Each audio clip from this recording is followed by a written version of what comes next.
Hello, and welcome to Quirky Gamers. This is Rise of the Tomb Raider. This was the second game that I played for 4th of February, and I've just finished it. So I thought I would do a little post-game review about how I felt the game. I went into this game really wanting to like it because I really enjoyed the 2013 Tomb Raider, the first one in this series, the first of the reboots, I mean. And for the most part I did. It was a fairly decent game. I mean, you can tell by the video, it looks nice.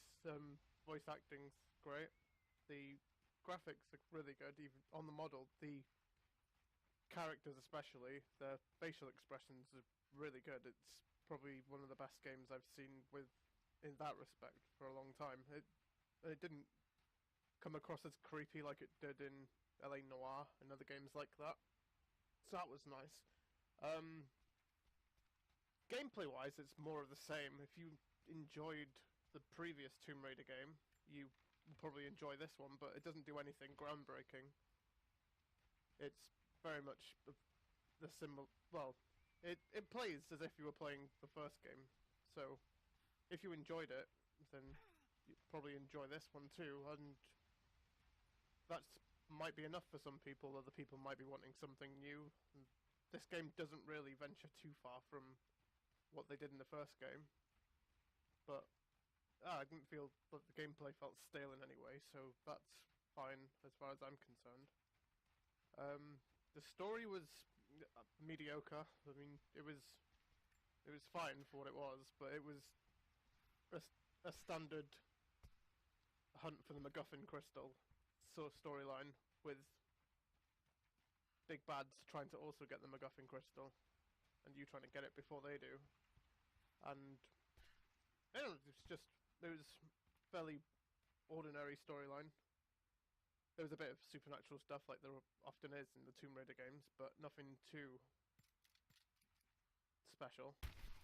I mean, I thought it was okay, but yeah, I think if you go into this game not expecting too much to have changed from the first game, I think you won't be disappointed. But if you're expecting the game to have changed in any way, then I don't really think that it has. But I mean, it's fine. I mean, like I said, the first game was very good. I enjoyed it a lot, so I enjoyed this one. Port-wise, it could have been done better. I mean, I remember the first one having a few graphical bugs, but in this game I had one instance of the game where it crashed multiple times, and it took me several attempts to get through it, and it would just crash the desktop. And I'd just have to load up and try it again. And there seems to be bugs. As far as these bugs are concerned, they seem to be localized in specific parts of the game. That's fine. Because once I got there was the one part where there was the crashes to desktop, and there was a second part where there was a strange audio bug, and when that would happen, the audio would glitch out, and then after a certain amount of time, the game would freeze, and then it would stay like that for quite a while. The second time it happened for several minutes before it started up again, but then after that, everything was back to normal. So yeah, there's certainly been worse ports, but yeah, it wasn't perfectly executed. I mean, it runs pretty good on my computer at least. There's a few frame drops in certain locations, but nothing too noticeable.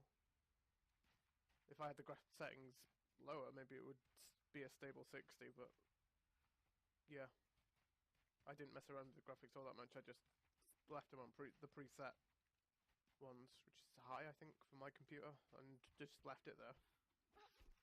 And yeah, that's pretty much it. Yeah, I'd recommend playing it if you haven't. If you'd played the first one, I recommend playing this one because it is very much a similar game. But if you're expecting something that does anything new, then you might want to look elsewhere. But for that. I mean, if I had to give it a rating out of 10, I'd probably give it maybe a 7 or an 8. Which is good. I mean, I think that's fine. And there's plenty to do. There's lots of side quests. There's loads of tombs to explore. There's all sorts of challenges.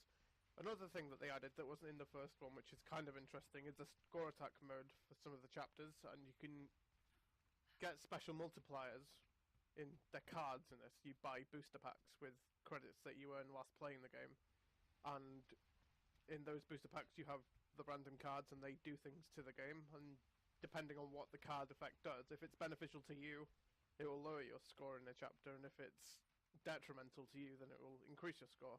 Like, there's one for permadeath, so if you die, the run is over, and that doubles your score. And then you've got things like infinite ammo, which will reduce your score by 50%. And then you've got silly ones, which don't affect your score at all, which do stuff like big head mode, and there's some that change your arrows into chickens. That's pretty cool. There's one that makes chickens explode if you throw them. Quite a few chicken ones, by the looks of things.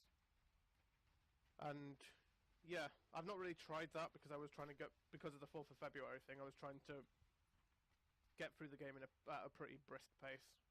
But I might come back to it and see what the score attack mode is like. I mean, it looks like it's going to be a lot of fun because it's adding the whole leaderboard element to a game that has been otherwise a single player game. So that adds a bit of replay value. And it looks like they got rid of the multiplayer off the first one, which wasn't really missed, if I'm being honest. I mean, the multiplayer on the other Tomb Raider was very mediocre and hardly anyone played it, so yeah. Yeah. I think that covers almost everything I have to say about it, really.